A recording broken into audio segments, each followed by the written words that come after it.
लंकाधीश रावण की मांग। अद्भुत प्रसंग, भाव विभोर करने वाला प्रसंग जरूर पढ़ें। वाल्मीकि व तुलसीकृत रामायण में इस कथा का वर्णन नहीं है।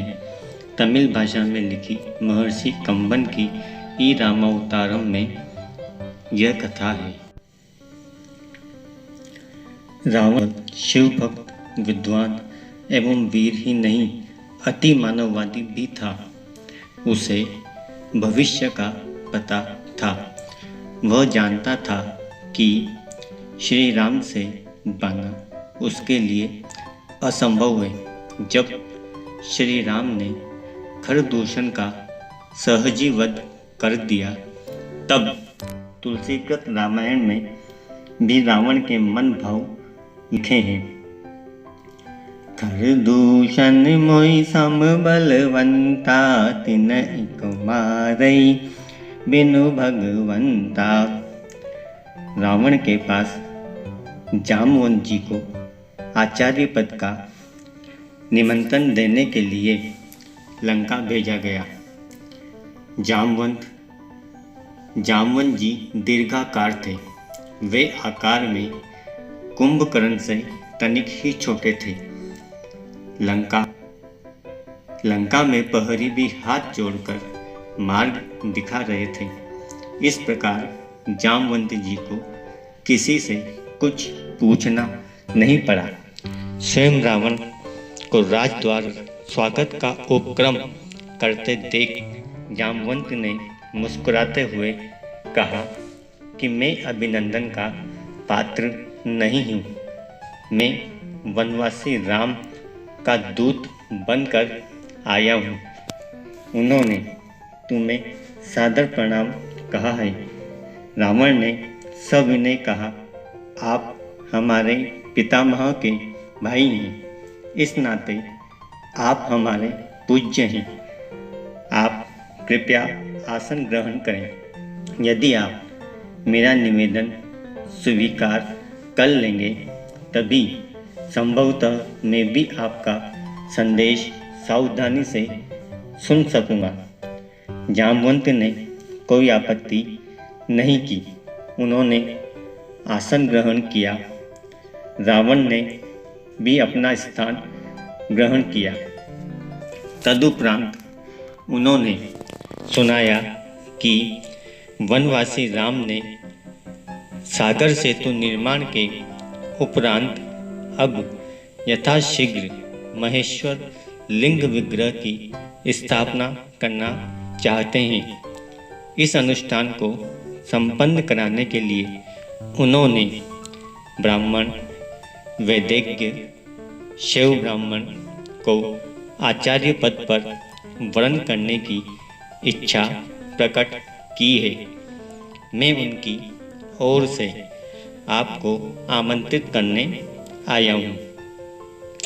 प्रणाम प्रतिक्रिया अभिव्यक्ति के उपरांत रावण ने मुस्कान भरे स्वर में ही लिया, क्या राम द्वारा महेश्वर लिंग विग्रह की स्थापना लंका विजय की कामना से किया जा रहा है?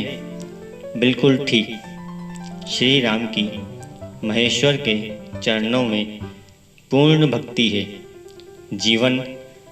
जीवन में प्रथम बार किसी ने रावण को ब्राह्मण माना है और आचार्य बनने योग्य जाना है। क्या रावण इतना अधिक मूर्ख कहलाएगा या कहलाना चाहेगा कि भारतवर्ष के प्रथम प्रशंसित महर्षि पुलस्त्य के सगे भाई महर्षि वशिष्ठ के यजमान का आमंत्रण और अपने आराध्य की स्थापना हेतु आचार्य पद अस्वीकार कर दे? रावण ने अपने आप को संभाल कर कहा, आप पधारें यजमान। उचित अधिकारी है, उसे अपने दूत को संरक्षण देना आता है। राम से कहिएगा कि मैंने आचार्य बनना स्वीकार किया। जामवंत को विदा करने के तत्काल उपरांत लंकेश ने सेवकों को आवश्यक सामग्री संग्रह करने हेतु आदेश दिया और स्वयं अशोक वाटिका पहुँचे। जो आवश्यक उपकरण यजमान उपलब्ध न कर सके, जुटाना आचार्य का परम कर्तव्य होता है। रावण जानता है कि वनवासी राम के पास क्या है और क्या होना चाहिए। अशोक वाटिका पहुंचते ही रावण ने सीता से कहा कि राम लंका विजय की कामना से समुद्र तट पर महेश्वर लिंग विग्रह की स्थापना करने जा रहे हैं और रावण को आचार्य पद पर वरण किया है। यजमान का अनुष्ठान पूर्ण हो, यह दायित्व आचार्य का भी होता है। तुम्हें विदित है कि अर्धांगिनी के बिना गृहस्थ के सभी अनुष्ठान अपूर्ण रहते हैं। विमान आ रहा है, उस पर बैठ जाना, लेकिन ध्यान रहे कि तुम वहाँ भी रावण के अधीन ही रहोगी। अनुष्ठान समापन के उपरांत विमान में आकर पुनः बैठ जाना। स्वामी का आचार्य अर्थात स्वयं का आचार्य। यह जानकर जानकी जी ने दोनों हाथ जोड़कर मस्तक झुका दिया। स्वस्थ कंठ से सौभाग्यवती भव कहते हुए रावण ने दोनों हाथ उठाकर भरपूर आशीर्वाद दिया। सीता और अन्य आवश्यक उपकरणों सहित रावण आकाश मार्ग से समुद्र तट पर उतरा।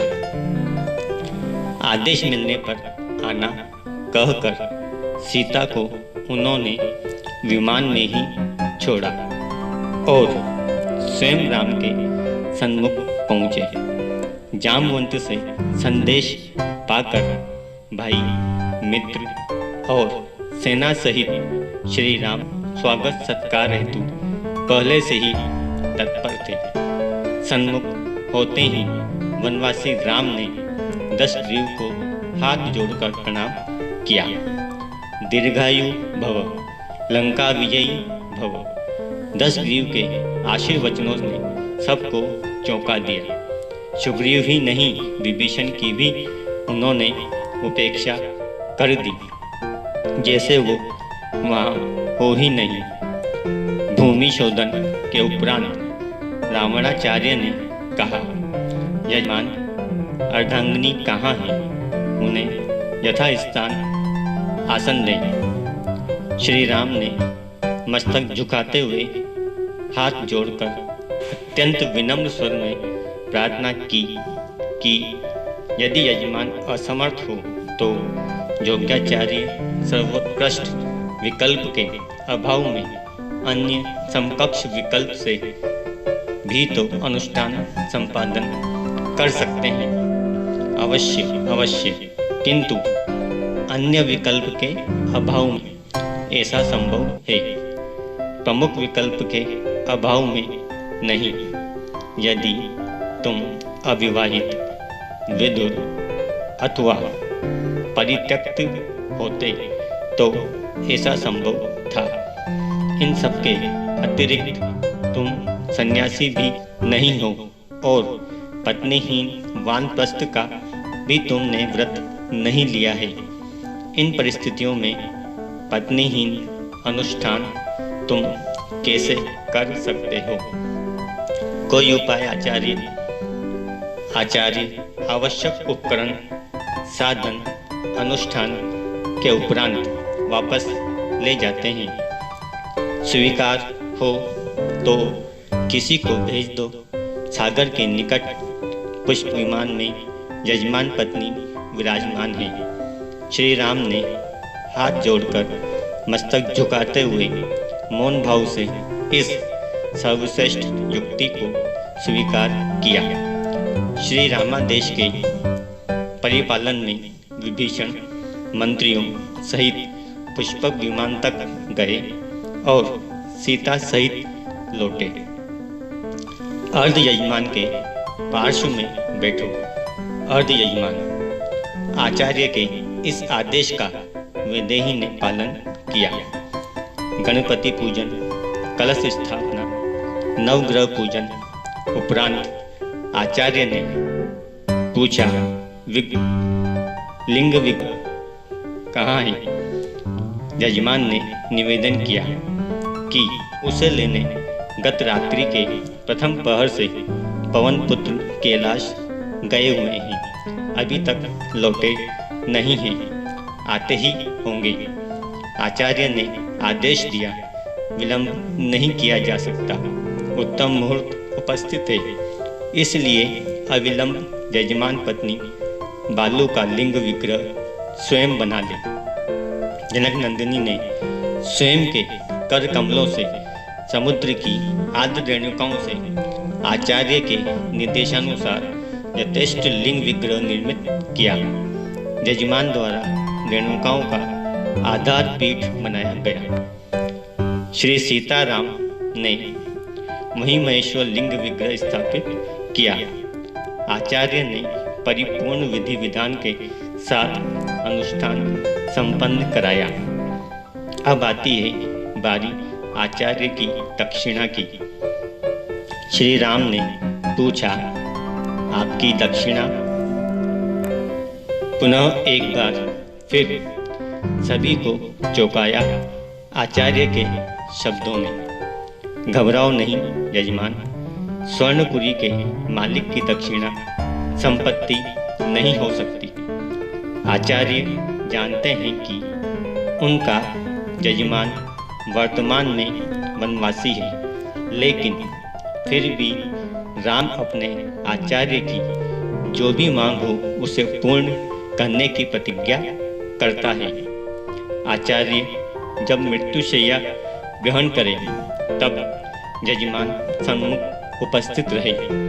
आचार्य ने अपनी दक्षिणा मांगी, ऐसा ही होगा। आचार्य यजमान ने वचन दिया और समय आने पर निभाया भी। रघुकुल रीत सदा चली आई, प्राण जाई पर वचन न जाई। यह दृश्य वार्ता देख सुन कर वहां उपस्थित समस्त जन समुदाय के नयनाभिराम प्रेमाश्रुओं से भर गए। सभी ने एक साथ एक स्वर में सच्ची श्रद्धा के साथ इस अद्भुत आचार्य को प्रणाम किया। रावण जैसे भविष्य द्रष्टा ने जो दक्षिणा मांगी, उससे बड़ी दक्षिणा क्या हो सकती थी। जो रावण यज्ञ कार्य पूरा करने हेतु राम की बंदी पत्नी को शत्रु के समक्ष प्रस्तुत कर सकता है, वह राम से लौट जाने की दक्षिणा कैसे मांग सकता है।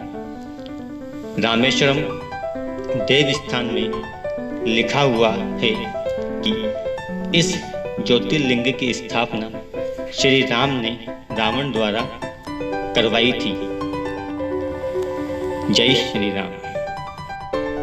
इस वीडियो को अंत तक देखने सुनने के लिए धन्यवाद तथा इस वीडियो को लाइक व शेयर जरूर करें और जो भी इस चैनल पर नए हैं वो ज्ञान सागर को सब्सक्राइब जरूर करें।